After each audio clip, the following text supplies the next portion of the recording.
In this video, I'm going to show you how to access WordPress data so that you can put it on a regular website.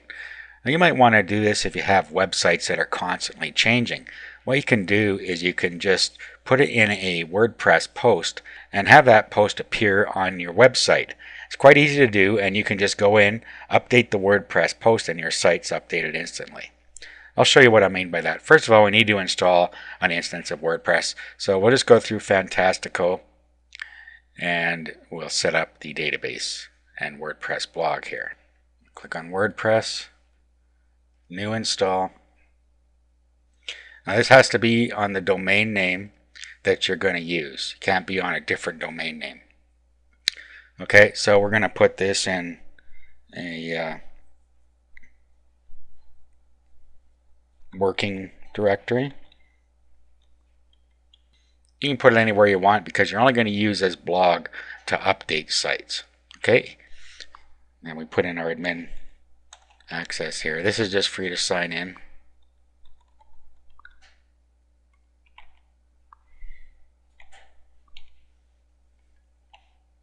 Okay, we don't care about the rest of this stuff. We'll install WordPress, finish the installation, and now we'll go to the admin page. Okay, so here's where our data is going to come from. We'll go to admin and password.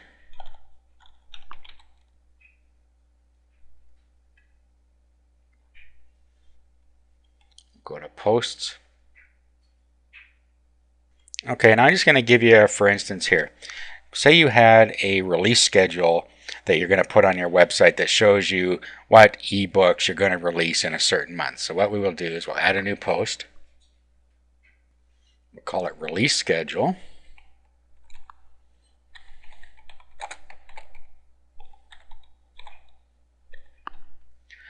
And then you put your release schedule and the content down here. Okay, so this is our example post. We're going to publish this.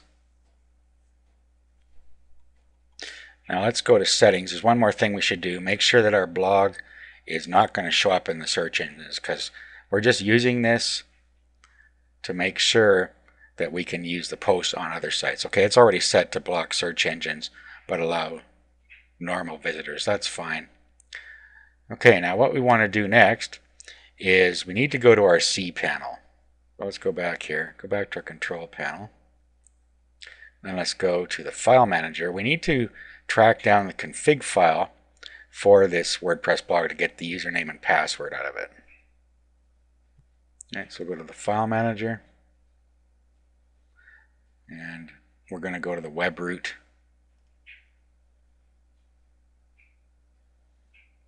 And we installed this in a directory called working, so we're going to go and find that. Roll down until you find working. Go inside. And what we're looking for is wp-config.php. Here it is here. What we want to do is we want to go and edit this. We're not actually going to change anything. We're just going to look at it. So just click on the editor. And we don't have to worry about the encoding check because we're not going to change anything. We just want some information out of here. Okay, so what we have in here is the database name. So grab that. Okay, and you can see DB name. That means database name. So copy that. Now open a notepad session because you'll need this information later and you should probably save it somewhere.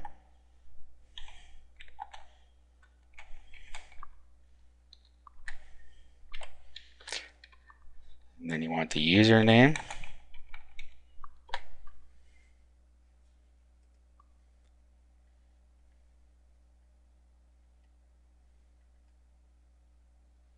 Okay, here's the database user. It happens to be the same here.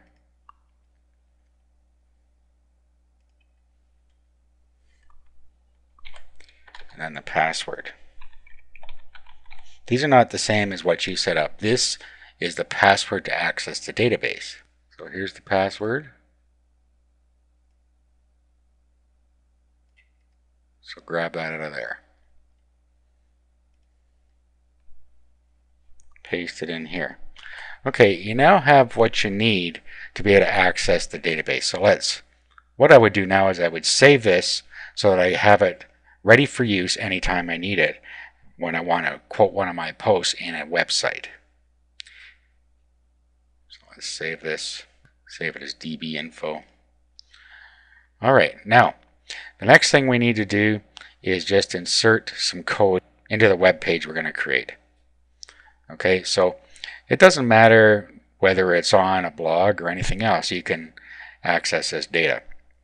Okay, so what I'm going to do, I'm just going to create a quick web page here. Okay, so we'll just see.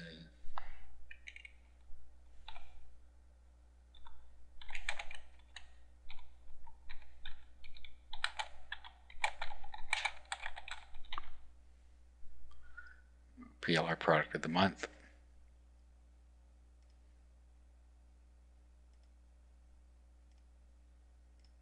Then I'll just save this as a page. So release schedule, we'll say. Click OK. Okay, then we'll save this. And that's it. Okay, now we need to rename this file.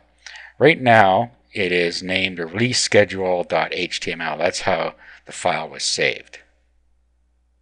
Okay, so I just open it with Notepad and I'm just going to do a save as,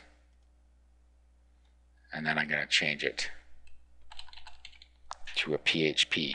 You could also just right click on it on your desktop or wherever you saved it and rename it to a PHP type file. Okay, so now it is release schedule.php. This is what we're working with. The next thing you need to do is add some code in here. Now, I've given you the code. All you have to do is take the code out of the file that was included with this video, copy it, and then what we'll do is we'll paste it in here. Now there's only a couple things we need to do.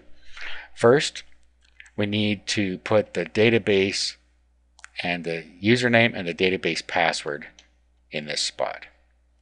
Okay, so here's the database username. Well, database name and database username are the same in this case, so we can kill two birds with one stone here. First, let's change the username. So we'll paste this in here. Then we need to change the database name here. Paste that in there.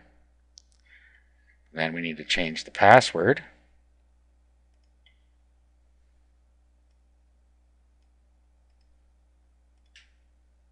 So grab that. And then you put that in where it wants the password here. It says DB password. Paste it in there. And the last thing is we need the name of the post. So it says where post title is, and right here where it says the post title, you need to change that to the title that you put in your blog here. So it was just release schedule in capitals, I believe. Yes. So you need to type that exact same thing in here.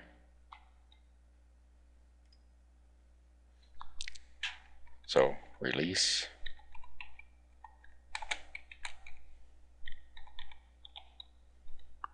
schedule. Just like that. Okay, we'll save this. And all we have to do is upload this to the server and it will populate our site with that database information. So let's upload that. Just open up FileZilla, and we need to connect to the same server that our blog is on, but we don't have to put it in the same folder.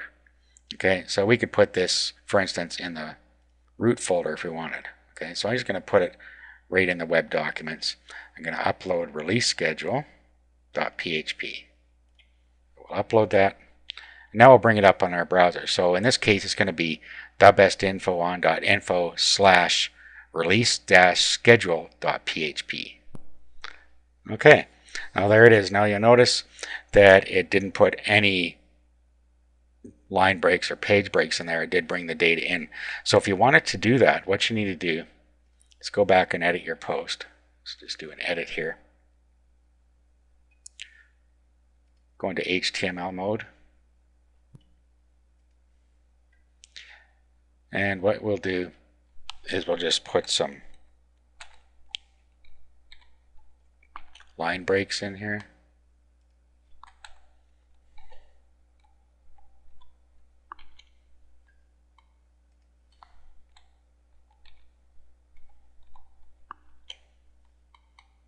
Like so. Update. Let's refresh this now. And there you go.